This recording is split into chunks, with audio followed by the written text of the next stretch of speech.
नमस्कार बच्चों, आप सभी का हमारे YouTube चैनल पर स्वागत है। हम लोग एसएससी सीजीएल टीयर 1 की प्रैक्टिस कर रहे हैं। चूँकि आपको पता है टीयर 1 के सिलेबस में कोई चेंजिंग हुई नहीं है, तो प्रैक्टिस पहले जैसे ही होगी। तो आज हम लोग रेशियो प्रॉपर्शन के कुछ प्रश्नों पर प्रैक्टिस करने जा रहे हैं। तो शुरू करते हैं बिना टाइम लॉस किए। तो पहले प्रश्न की तरफ हम लोग, पहला प्रश्न देखिए। इसमें कह रहा है कि युद्ध से पहले किसी सेना में टैंक और प्लेन का अनुपात 5:3 था। युद्ध से पहले किसी सेना में टैंक और प्लेन का जो अनुपात है वो 5:3 था। अब कह रहा है कि 1000 टैंक नष्ट हो गए और 800 प्लेन नष्ट हो गए। 1000 टैंक नष्ट हो गए और 800 प्लेन नष्ट हो गए। तो कह रहा है कि अब टैंक व प्लेन का अनुपात 2:1 रह गया। अब टैंक व प्लेन का रेशियो 2:1 रह गया। तो युद्ध के बाद टैंकों की संख्या क्या है? यानी पहले जो टैंक व प्लेन का रेशियो था वो 5 कितना था? 3 था। 1000 टैंक नष्ट हो गए और 800 प्लेन नष्ट हो गए। अब ये अनुपात घट के 2:1 हो गया। अब बताइए कि कह रहा है कि युद्ध के बाद टैंकों की संख्या क्या है? युद्ध के बाद टैंकों की संख्या क्या है? तो सबसे पहले देखिए, यहां पे आप लिखिए टैंक और यहां पे लिखना है प्लेन। तो टैंक और प्लेन की जो रेशियो थी वो 5:3 थी। युद्ध के पहले ये रेशियो कितनी थी? 5:3। यहां पे हम पहले लिख देते हैं। तो पहले ये रेशियो 5:3 थी और बाद में ये रेशियो बेटा 2:1 हो गई। बाद में ये रेशियो कितनी हो गई? 2:1 हो गई। अब टैंक कितने नष्ट हो गए? टैंक नष्ट हो गए 1000 और प्लेन नष्ट कितने हो गए? 800। टैंक नष्ट हो गए 1000 और प्लेन नष्ट हो गए 800। तो युद्ध के बाद कितने टैंक बचे? युद्ध के बाद कितने टैंक बचे? ये देखिए 2018 सीजीएल टीयर 1 का प्रश्न है। सीजीएल टीयर 1 2018 का प्रश्न है। तो अभी देखिए आपका जो ऑप्शन है 2000, 1000, 3000 और 4000। युद्ध के बाद कितने टैंक बचे, ये आपका प्रश्न है। तो अब आप समझिए, हमने मान लिया कि ऊपर की आनुपातिक संख्या k है। ऊपर की आनुपातिक संख्या k है। तो अब ये जैसे कि आपको बताया गया था, पहले इसका गुणा इसमें करेंगे, 5 एकम 5, फिर इसका गुणा इसमें करके घटाएंगे, इसका मल्टीप्लाई इसमें करके और इसका मल्टीप्लाई इसमें करके घटाएंगे, और ये आनुपातिक संख्या हो गई k। ये आनुपातिक संख्या हो गई k। और फिर बराबर करके 2 का गुणा 800 में किया जाता है। 8 दूना के 1600 और 1000 का गुणा 1 में कर दीजिए। तो ये 5 में से 6 गया, 1 बचेगा, यानी k बचा। और 1600 में से 1000 घटा देंगे तो कितना बचेगा? 600। तो आनुपातिक संख्या हो गई 600। आनुपातिक संख्या 600 हो गई। तो ये आप जान लीजिए कि आनुपातिक संख्या ऊपर वाले की ही होती है, नीचे वाले की नहीं होती है। तो आनुपातिक संख्या 600 हो गई। तो युद्ध के पहले टैंक कितने हुए बताइए? युद्ध के पहले, अब k का मान 600 हो गया, तो युद्ध के पहले जो टैंक हो गए, युद्ध के पहले जो टैंक हो गए वो 600 का 5 में गुणा कर दीजिए, 3000। तो युद्ध के पहले जो टैंक थे वो 3000 थे और 1000 तो नष्ट हो गए इसमें से, 1000 इसमें से नष्ट हो गए। तो बचे कितने बेटा? 2000। तो युद्ध के बाद टैंक बचे 2000। तो पहला ऑप्शन सही था। ये 2018 का प्रश्न है। तो बहुत कठिन क्वेश्चन नहीं आते हैं, जैसे तैयारी पहले हो रही थी आराम आराम से करते रहिए, निकलना ही निकलना है। तो आपको बता दें कि युद्ध के, एक बार 1 मिनट रिवीजन करा देते हैं इसका। युद्ध के पहले टैंक और प्लेन की रेशियो 5:3 थी। युद्ध के बाद 1000 टैंक नष्ट हो गए और 800 प्लेन नष्ट हो गई। अब ये टैंक और प्लेन की रेशियो घट के 2:1 हो गई। तो आप बताइए कि युद्ध के बाद कितने टैंक शेष बचे? युद्ध के बाद कितने टैंक शेष बचे? ये प्रश्न था। ऑप्शन 2000, 1000, 3000 और 4000। तो हमने पहले की रेशियो 5:3 रखी, दूसरे की रेशियो 2:1 रखी और 1000 टैंक नष्ट हो गए, 800 प्लेन नष्ट हो गई। अब हमने बताया कि हमने मान लिया कि ऊपर की आनुपातिक संख्या k है। तो ऊपर की आनुपातिक संख्या k होगी। तो अब ये देखिए 5 का पहले 1 में मल्टीप्लाई करते हैं, बताया गया आपको ऐसे क्वेश्चन। तो 5 का 1 में मल्टीप्लाई करेंगे, 3 का 2 में मल्टीप्लाई करेंगे। तो 5 एकम 5 और 3 दूना के 6 बाहर के। ये 2 का 800 में गुणा करेंगे तो 8 दूना के 1600 और 1000 का 1 में गुणा करेंगे तो 1000। तो 5 में से 6 गया, k बचा। 1600 में से 1000 घटा देंगे तो 600 बचा। तो आनुपातिक संख्या कितनी हो गई? 600। k बराबर 600 हो गया। तो अब 600 हो गया तो पहले कितने टैंक थे? तो आनुपातिक संख्या जब आपकी 600 हो गई तो इसमें 600 का गुणा करेंगे तो पहले टैंक कितने थे? 3000। पहले टैंक कितने थे? 3000। और इसमें कह रहा है कि 1000 नष्ट हो गए। तो 1000 नष्ट हो गए और 3000 थे तो कितने बचे? 2000। तो 2000 टैंक बचे। तो ये पहला क्वेश्चन बड़ा अच्छा क्वेश्चन था। अब हम लोग इसको हल कर लिए। सेकेंड क्वेश्चन की तरफ आगे बढ़ते हैं। तो सेकंड क्वेश्चन देखा जाए। क्वेश्चन सिंपल है और ऐसे ही क्वेश्चन आए हुए हैं सीजीएल में। तो आप देखिए हम लोग क्वेश्चन नंबर 2 की तरफ आगे बढ़ रहे हैं। देखिए तो दूसरा क्वेश्चन क्या कह रहा है, इसमें कह रहा है कि A/B 5/3 है। सेकंड क्वेश्चन आपसे कहा जा रहा है सीजीएल 2019 टीयर 1 का प्रश्न है। सीजीएल 2019 टीयर 1 का प्रश्न है। A/B 5/3 दिया है। आपको हम प्रश्न लिख के समझा देते हैं। A/B 5/3 दिया है। अब आपसे कहा जा रहा है कि 8A कहा जा रहा है कि 8A माइनस 5B अपान 8A प्लस 5B का मान बताना है। ऑप्शन आपका है यहां से देखिए 3/13। ऑप्शन है बेटा 3/13, 2/5, 3/11 और 5/11। तो सबसे पहले आपको एक चीज बता दें कि A और B, देखिए यहाँ पे A और B की एक एक घातें हैं, नीचे भी एक एक घातें हैं, सब में A और B है। तो यदि हम लोग A की जगह 5 और B की जगह 3 रख देंगे तो लग जाएगा प्रश्न आपका। और आप हमको बताइए यदि अनुपातिक संख्या भी मान लें तो A बराबर 5 के और B बराबर 3 के, यदि हम लोग अनुपातिक संख्या माने, क्योंकि दरअसल में A का मान 5 और B का मान 3 है नहीं, बट हमें आंसर लाना है। तो यदि अनुपातिक संख्या K मान लें तो यहाँ A का मान 5 के और B का मान 3 के रखें। A का मान 5 के, B का मान 3 के, तो K का मान लेके कट ही जाएगा ना। तो फिर K का मान रखने की जरूरत है क्या? जैसे यदि K रखें अनुपातिक संख्या तो K की जरूरत है क्या? तो तरीके तो खैर कई हैं, लेकिन सबसे आसान तरीका यही होगा इसमें कि A की वैल्यू हम लोग 5 रख दें। तो 8 गुणे 5 और -5, B की वैल्यू 3 रख दें। अब 8 A की वैल्यू 5 रख दें और प्लस 5 B की वैल्यू 3 रख दें। अब ये देखिए 8 पंजे 40 -15 और 8 पंजे 40 प्लस 15। अब 40 में से 15 यदि घटा दें तो कितना बचेगा? 25। और 40 में 15 जोड़ दें तो कितना बचेगा? 55। अब 5 बचे 25 और 11 बचे 55, तो 5/11 हो गया बेटा। ये ऑप्शन इसका सही है, ये ऑप्शन सही है। देखिए हम आपको बता दें, फिर से एक बार समझ लीजिए कि A की वैल्यू 5 और B की वैल्यू 3 नहीं है। अनुपातिक संख्या मानेंगे यदि तो A बराबर 5 के और B बराबर 3 के रख लेंगे। तो हमने कहा कि यदि A का मान 5 के और B का मान 3 के रखें तो ऊपर और नीचे से K कॉमन लेके कट ही जाएगा ना। तो हम लोग डायरेक्ट क्या फिर K का मान क्या रखना है? तो A/5 B/3 दिया था। अब 8A - 5B और 8A + 5B की वैल्यू निकालनी है। तो हमने कहा कि जब K कट ही जाएगा तो सीधे सीधे A की जगह 5 और B की जगह 3 रख दीजिए। बाकी तो आपको आ ही रहा है, फटाफट हल करके 5/11 रख देंगे। तो ऐसे प्रश्नों में ऐसे कर लिया करिए। तो इसके लिए देखिए कंडीशन है कि दोनों में A और B की घातें यहाँ भी और यहाँ भी सेम होनी चाहिए। ऐसा नहीं कि ऊपर एक घात है नीचे 2 घात है, ऐसे नहीं। A की घात यहाँ भी एक, यहाँ भी एक, यहाँ भी एक। तो आप मान A की जगह 5 और B की जगह 3 रख सकते हैं। यदि घातें ज़्यादा कम है तब संभव नहीं है, तब नहीं हो पाएगा इसमें। तो अब हम लोग क्वेश्चन नंबर 3 की तरफ बढ़ते हैं। और ये भी बड़ा प्यारा सा क्वेश्चन है, छोटा सा क्वेश्चन है। MTS 2019 में पूछा हुआ है, MTS 2019 में पूछा हुआ है। अच्छा प्रश्न है, देखा जाए इसको। तो बेटा इसमें लिखा है कि A/B 2/3 है। लिखा है कि A/B 2/3 है, A/B 2/3 है और B - A 28 है। B - A का मान 28 है। तो B + A का मान बताइए। Find the value of B + A। हो गया। ऑप्शन दिए हैं इसमें, रेशियो दिया है इसमें। तो ऑप्शन शायद इसमें नहीं लिखा हुआ है, कोई बात नहीं, चलिए।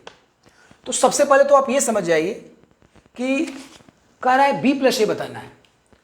तो B + A बताना है तो B और A का अंतर है कितना? अनुपात में कितने का अंतर है? 1 का अंतर है। B और A का अंतर है कितना? B और A का अंतर अनुपात में 1 है और B A का अंतर 28 है।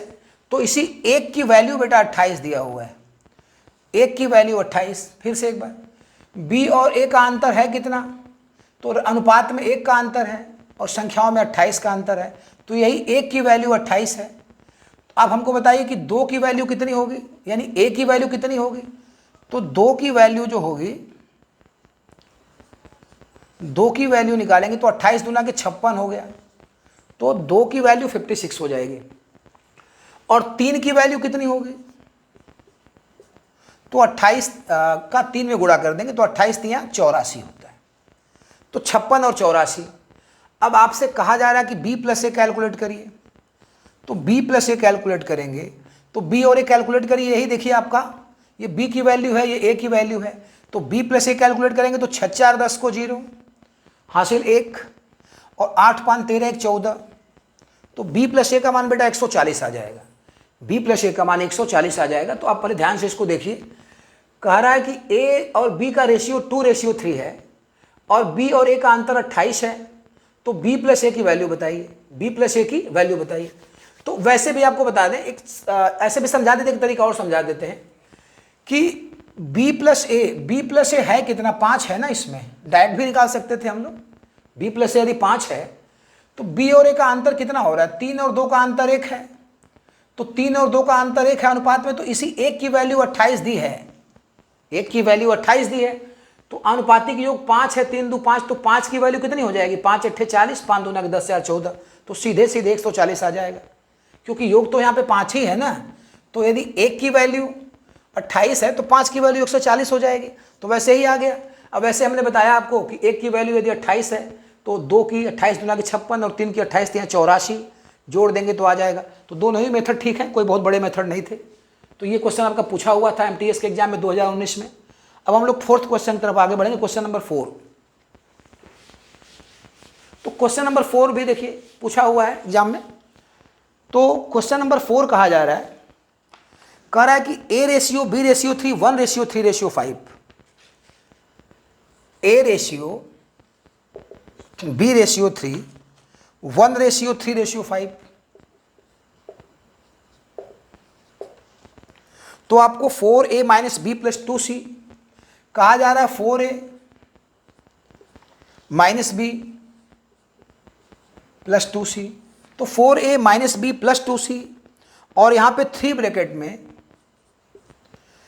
a + b + c की वैल्यू निकालनी है, और ऑप्शन आपका है 8/27, ऑप्शन आपका है 10/27, 10/27, 8/27, 10/27, 11/27 और यह है 1/3। तो ये बेटा आपके ऑप्शन है। प्रश्न आपका CHSL 2019 का प्रश्न है, ये भी वही 2 CHSL का ही प्रश्न है। तो A:B:3 दिया है 1:3:5, 4a - b + 2c और 3 ब्रैकेट में a + b + c का मान निकालना है। तो आप देखिए फिर वहीं पे हम लोग ऐसा ही प्रश्न फिर है। तो a की वैल्यू हम लोग 1 रख दें इसमें, 4 × 1 - b की वैल्यू 3 रख दें और +2, c की वैल्यू 5 रख दें। a की जगह 1, b की जगह 2 और c की जगह 5, और यहाँ पे 3 ब्रैकेट में a की वैल्यू 1, b की 3 और 5, तो 1 + 3 + 5, 1 + 3 + 5। यदि देखिए 135 वैल्यू, तो फिर से बता देते हैं कि 135 वैल्यू तो होती नहीं है, बट जैसे आनुपातिक संख्या k मान लेंगे तो क्या होगा, k कॉमन होगा, फिर यहाँ से कॉमन होगा, कट जाएगा, तो मतलब क्या हुआ उसका। तो हल ही करना है, केवल आंसर लाना है। तो देखिए 4 × 4 और 5 दूना के 10, तो 10 4 14 में से 3 गया बेटा 11 हो जाएगा। 5 दूना के 10, 4 × 4 14, 14 में से 3 11 और 5 3 8 1 9 3 27, तो ये 11/27 इसका आंसर हो गया। तो ये प्रश्न हम लोग का चौथा सॉल्व हो गया, कुछ करना नहीं था। a की जगह 1, b की जगह 3 और c की जगह 5 रख के सॉल्व कर लेंगे तो 4th क्वेश्चन आपका लग गया। अब हम लोग 5वां क्वेश्चन लगाने जा रहे हैं। ये CGL 2020 का प्रश्न है। देखिए CGL 2020 का प्रश्न है, तो सारे क्वेश्चन विगत 2 या 3 वर्षों में ही पूछे हैं, उसी हिसाब से प्रैक्टिस ही कराई जाती है ताकि आप जाने कि एग्जाम में कैसे क्वेश्चन आए हुए हैं। तो ये देखिए CGL 2020 का प्रश्न है। प्रश्न हम पढ़ देते हैं एक बार। 990 रुपये को A, B व C को 3:4:2 के अनुपात में बांटना है। 990 रुपए को ए बी व सी को 3:4:2 के अनुपात में बांटना है तो बी को कितना मिलेगा, बी को कितना मिलेगा। सिंपल सा प्रश्न है, ऐसे प्रश्न हमने पिछले सेटों में बताया भी है। तो टोटल देखिए आपका पैसा जो टोटल है वो 990 रुपया है और A ratio B ratio C की जो वैल्यू हो गई, A ratio B ratio C की जो वैल्यू 3:4:2, तो ये बेटा हो गई आपकी 3:4:2 ऐसे। तो पूछ रहा है कि बी को कितना मिलेगा, बी को कितना मिलेगा, तो ऑप्शन इसमें भी लिखा नहीं है। तो आइए देखते हैं हम लोग। तो इसमें देखिए पहले बता दें आपको कि आनुपातिक योग निकालिए। 4 3 7 2 9, आनुपातिक योग कितना हो गया 4 3 7 2 9। अब इसी 9 की वैल्यू 990 है, तो 9 की वैल्यू अब बताइए 990 है तो 1 की वैल्यू कितनी हो जाएगी 990/9। अब ये कैंसिल जब होगा कटेगा इसमें तो 9 कट जाएगा, देखिए 110 तो कितना आ गया 110 आ गया। 1 की वैल्यू 110 हो गई। अब 4 की वैल्यू कितनी हो जाएगी, तो 4 की वैल्यू हो गई 440, तो 4 की वैल्यू 440 हो गई, तो बी को 440 रुपया मिलेगा। तो ये हमारा 5 क्वेश्चन था और बड़ा प्यारा सा क्वेश्चन था, छोटा सा है बट पूछा हुआ है सीजीएल में, तो आप तैयार करिए। उससे क्या, A ratio B ratio C जो है 3:4:2 के अनुपात में 990 रुपये को बांटते हैं अपने में। तो कह रहा है बी को कितना मिलेगा, तो 990 रुपया है, अनुपातिक योग 3:4:7:9। तो इस अनुपातिक योग 9 की वैल्यू दी हुई 990 990, तो 1 की वैल्यू 990/9 110 हो जाएगा। तो 4 की वैल्यू 440 हो गई, यानी बी को 440 रुपया मिलेगा। तो 5वां क्वेश्चन समाप्त हो गया। अब हम लोग देखिए छठे क्वेश्चन की तरफ बढ़ते हैं। CHSL 2020 का प्रश्न है, CHSL 2020 का प्रश्न है। आइए शुरू किया जाए। क्वेश्चन नंबर 6, मिटा दें इसको। तो छठे क्वेश्चन में लिखा है कि ए रेशियो बी 3:4 है। ए रेशियो बी जो बेटा है वो 3:4 है। तो 7a-4b 7a-4b ratio 7a-4b ratio 8a + 4b की वैल्यू निकालनी है। 7a-4b 7a-4b और 8a + 4b की वैल्यू निकालनी है। और ये वैल्यू दी हुई है ऑप्शन में 1:8। इसका ऑप्शन लिखा हुआ है 1:8, 2:5, 3:8 और 2:3। तो आपको फिर से बता दें एक बार, ये छठा क्वेश्चन है हम लोगों का। नंबर डाल दें 6। तो कह रहा है इसमें कि ए रेशियो बी 3:4 है, तो 7a-4b / 8a + 4b। एक टाइप के क्वेश्चन लिखे हैं ताकि आपकी प्रैक्टिस अच्छे से हो जाए, और बाकी अब अगले सेट में फिर और अच्छे क्वेश्चन डालेंगे इसमें। तो ए की वैल्यू 3 रख लो बेटा, तो 7 × 3 - 4 × बी की वैल्यू 4 रख लेना है। देखो ए की वैल्यू 3 तो 7 × 3 और बी की वैल्यू 4 तो 4 × 4 8, और ए की वैल्यू 3 रखनी है और प्लस यहाँ पे 4 और बी की वैल्यू 4 रखनी है। अब आप थोड़ा सा इसको मल्टीप्लाई करिए, बोले 7 × 3 = 21, 7 × 3 = 21 और 4 चौक का 16। तो 7 × 3 = 21 और 4 चौक का 16। यहाँ पे 8 × 3 = 24 प्लस 4 × 4 = 16, 4 × 4 = 16। अब 21 में से 16 गया तो कितना बचेगा बताइए, 5 बचा, और 24 और 16 40 हो जाता है। अब हमको बताइए 5 और 40 काटेंगे तो 1:8 आएगा कि नहीं आएगा। तो ये पहला ऑप्शन सही हो गया, पहला ऑप्शन सही हो गया। कुछ भी नहीं करना था। ए रेशियो बी 3:4 है, तो 7a-4b / 8a-4b। तो अब ए की वैल्यू 3 और बी की वैल्यू 4 रख दी जाए इसमें। हालांकि आपको फिर से बता दें, ए और बी की वैल्यू 3 और 4 नहीं है, उनका रेशियो है। लेकिन यहाँ पे हमें जब आनुपातिक संख्या के मानेंगे तो वो कॉमन लेके कट ही जाना है। इसकी वजह से ए की वैल्यू 3 और बी की वैल्यू 4 रख देना है। बाकी सिंपल सा कैलकुलेशन आपको आ ही रहा है। अब हम लोग अगले क्वेश्चन की तरफ बढ़ते हैं, क्वेश्चन नंबर 7, और ये भी काफ़ी अच्छा क्वेश्चन है। तो क्वेश्चन नंबर 7 देखा जाए इसमें। चलिए क्वेश्चन नंबर 7 शुरू करते हैं। और ये दोनों क्वेश्चन बड़े प्यारे हैं, आप ध्यान से देखिएगा इसको। Question number 7, CHSL CGL tier 2 का प्रश्न है 2019। CGL टीयर 2 का प्रश्न है 2019 का प्रश्न है। सुनिए ध्यान से, पढ़ दे एक बार। 0.4 और 0.8, 0.4 और 0.8 का तृतीय अनुपाती और 13.5 और 0.24 का मध्यानुपाती के बीच अनुपात क्या होगा?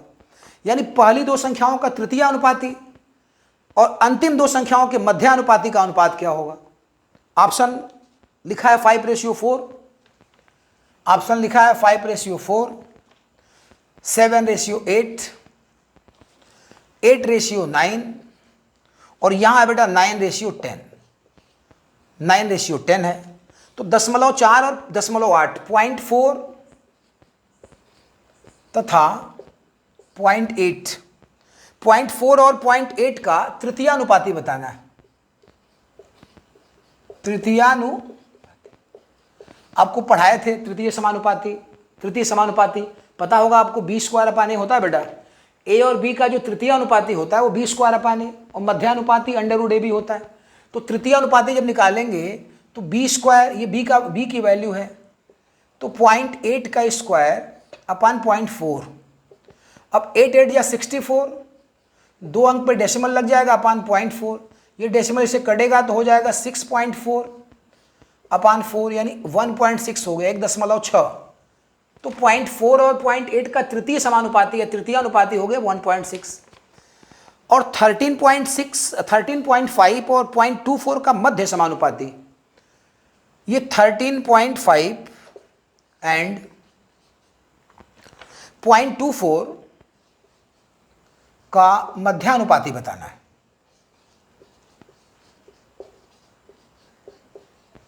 आपको पता है √ab होता है, √ab होता है, याद करिए पिछले वीडियो में भी बताया गया है। तो 13.5 इज मल्टीप्लाइड बाई 0.24। अब गुणा करेंगे इसका तो 24 × 5 = 120 को 0 हासिल लगा 12 और 24 × 3 = 72, 10 82, 2 84 को 4 हासिल आपका 8 हो गया और 24 से कम 24 और 8 32, 3 अंक पर डेसिमल लगेगा 3.24। अब आप हमको बताइए इसका स्क्वायर रूट क्या होता है? तो कहेंगे 1/8। तो 13.5 और 0.24 का मध्य समानुपाती 1.8 है। अब तृतीय अनुपाती और मध्य समानुपाती का रेशियो निकालना है, तो 1.6 रेशियो 1.8, डेसिमल से डेसिमल कट जाएगा तो 16/18। तो 2 8 जा 16 और 2 9 जा 18, 8:9। तो 8:9 हो गया, यानी ऑप्शन सी सही है इसका, तीसरा ऑप्शन सही है। तो एक बार फिर से बता दें, 0.4 और 0.8 का तृतीय अनुपाती जो होता है वो b² होता है। ये रहा b, ये रहा a, तो 0.8 का स्क्वायर अपन 0.4, 0.8 का स्क्वायर 0.64 अपन 0.4। ये पॉइंट इस पॉइंट से कटेगा तो ये 6.4 हो जाएगा, इसका ये 4 फ्री हो जाएगा। अब काटेंगे तो 4 1 जा 4, 2 बचा, 4 6 जा 24, तो ये 1.6 आ गया। अब 13.5 एंड 0.24 का मध्य समानुपाती निकालेंगे, √ab होता है। √ab मतलब √13.5 इंटू 0.24 मल्टीप्लाई करना आता है आपको, 3.24 आ जाएगा, 0 का कोई मतलब नहीं है। तो 324 का स्क्वायर रूट 18 होता है, तो 3.24 का स्क्वायर रूट 1.8 हो गया।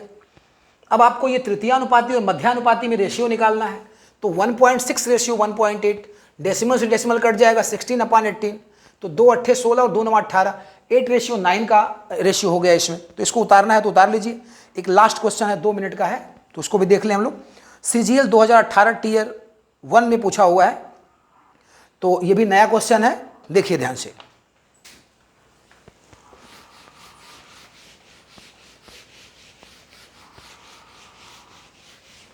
तो क्वेश्चन पढ़ रहे हैं हम, 10 और 20 का तृतीय अनुपाती क्या है? बड़ा सिंपल सा प्रश्न है, बट पूछा है एग्जाम में तो हमने कहा कि बताया जाए आपको, क्योंकि सारे क्वेश्चन कठिन नहीं रहेंगे। कठिन यदि होगा तो उसका भी प्रैक्टिस कराया ही जाएगा, बट सारे क्वेश्चन कठिन नहीं आते। देखिए 10 और 20, इसका तृतीय समानुपाती बताना है। ऑप्शन देखिए ये है 30, ऑप्शन है 30, 25, तो 30, 25, 50 और 40, तो 30, 25, 30 और 40। तो 10 और 20 का तृतीय अनुपाती क्या है? तो तृतीय अनुपाती बताइए क्या होता है, अभी बताया ना आपको, तृतीय अनुपाती जो हो गया वो बी स्क्वायर अपान ए होता है। तृतीय अनुपाती यहां लिख दें, तृतीय समानुपाती होता है, तृतीयानुपाती बी स्क्वायर अपान ए होता है बेटा। तो बी की वैल्यू 20 है, ए बी, तो 20 का स्क्वायर अपान 10, तो 20 का स्क्वायर 400 अपान 10, एक जीरो कटा 40 बचा। तो तृतीय अनुपाती पे प्रैक्टिस हो गई होगी आपकी। तृतीय अनुपाती ए और बी का बी स्क्वायर अपान ए होता है, मध्यानुपाती अंडर रूट ए भी होता है। तो बी स्क्वायर अपान ए तृतीय अनुपाती है, तो 20 का वर्ग 410, तो ये कट गया तो 40 आ गया। अब हम लोग मिलते हैं कुछ और भी क्वेश्चंस के साथ, प्रैक्टिस करेंगे अगली वीडियो में। तब तक के लिए नमस्कार।